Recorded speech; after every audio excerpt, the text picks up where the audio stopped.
Hi எல்லாரும் எப்படி இருக்கீங்க? நாங்கள் ரொம்ப நல்லா இருக்கோங்க. வாங்க இன்றைக்கி ஒரு சத்துக்கள் நிறைந்த ஆரோக்கியமான ஒரு ரெசிபி தாங்க பார்க்கலாம். இது வந்து உடைச்ச உளுந்து, உடைக்காத உளுந்து 2லையுமே உபயோகிக்கலாம். பாருங்களேன், இதில் இருக்க சத்துக்கள் அவ்வளோ ஒரு நிறைந்திருக்கு. நான் வந்து இது வந்து ஒரு காப்படி உலகில் நான் 2மே காமிக்கிறேன். இது வந்து உடைச்ச உளுந்து, உடைக்காத உளுந்து. இது வந்து உடைக்காத உளுந்து வந்து இருக்குது. இது தனியாக இருக்கட்டும்.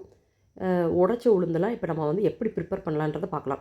காப்படி உலக்கில் ஒரு 1 உலக்கு வந்து 1 1/2 உலக்கு வந்து நான் வந்து எடுத்திருக்கேன். 1 1/2 உலக்கு 4 உலக்கு வந்து பச்சரிசி எடுத்திருக்கேன். 1 உலக்கு வந்து இட்லி அரிசி, அதாவது ஸ்வீட் பச்சரிசி. நல்லா பூச்சிச்சி இருக்கான்றதை செக் பண்ணிக்கோங்க.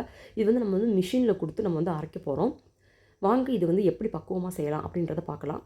இது வந்து கட்டாயம் ஒவ்வொரு வீட்லேயும் ஒவ்வொரு பெண்களும் ஒரு குழந்தைகளும் எல்லாருமே அதை சாப்பிடணும். ஏன்னா நம்மளுடைய பாரம்பரியம் வந்து இப்போ வந்து பீட்சா பர்கர்னு சொல்லிட்டு நிறையா பேர் கடையில் வாங்கி சாப்பிட்றாங்க. இந்த மாதிரி ஒரு தடவை நீங்கள் செஞ்சு கொடுங்க.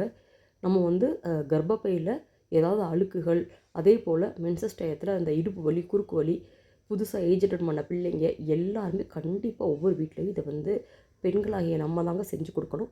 இதை நல்லா ஒரு வறுத்து எடுத்துக்கலாம். வறுத்து எடுக்கிறப்ப நம்மளுக்கு வந்து நல்லா வாசமாக இருக்கும். வீடே கமகமன்னு வாசம் இருக்கும். நீங்கள் விருப்பப்பட்டால் இதில் வந்து கொஞ்சம் சுக்கு சேர்த்துக்கலாம். நல்லா சிம்மில் வச்சு நல்லா கலர் மாறுற வரைக்கும் கரிஞ்சிராமல் பக்கத்துலேயே நின்று பொறுமையாக வறுக்கணும். வறுக்கிறப்பே நம்மளுக்கு படபடன்னு சவுண்டோட நல்லா வாசமாக இருக்குங்க. அவ்வளோ ஒரு ஆரோக்கியமான உணவு. ஃபஸ்ட்டு இது வந்து நம்ம எப்படி வறுக்கலாம் அப்படின்றத பார்க்கலாம். நெக்ஸ்ட் வீடியோவில் வந்து இது எப்படி வந்து நம்ம வந்து இது வந்து கருப்பு உளுந்தங்களி வந்து நம்ம எப்படி செய்யலாம். இது வந்து களியாகவும் நம்ம வந்து சாப்பிடலாம். அப்படி இல்லாட்டி கஞ்சியாகவும் நம்ம வந்து சாப்பிடலாங்க. இதில் வந்து நீங்கள் வந்து ஏலக்காய் கூட நீங்கள் வந்து சேர்த்துக்கலாம். சுக்கு, ஏலக்காய்லாம் தட்டி போட்டு சேர்த்தேன்னாலும் நல்லா வாசமாக இருக்கும். அப்படி இல்லாட்டி சும்மாவே நான் இப்படி செய்கிறாப்புலேயே செஞ்சாலுமே அவ்வளோ ஒரு மணமாக இருக்கும். பாருங்களேன், நல்லா எண்ணெய் பிசுப்பு தன்மை இல்லாமல் நல்லா வறுபட்டுருச்சு. பார்க்குறதுக்கே தொட்டு பார்த்தாலே நம்மளுக்கு தெரியும். இன்னும் கொஞ்சம் லைட்டாக வறுபட்டாலே போதும். நல்லா வறுத்து எடுத்துடலாம். இப்படி நல்லா வறுக்கிறதுனால பூச்சிச்சு எதுவுமே அண்டாமல் இருக்கும். இந்த வீடியோ எப்படி இருந்துச்சுன்றதை கட்டாயம் நீங்கள் கமெண்ட்டில் சொல்லுங்கள். நிறைய பேத்துக்கு ஷேர் பண்ணி விடுங்க. அப்போ தான் நிறைய பேர் பயன்படுவாங்க. நம்ம சேனலை வந்து ஃபஸ்ட் டைம் பார்க்குறீங்கன்னா சப்ஸ்கிரைப் பண்ண மறக்காதீங்க.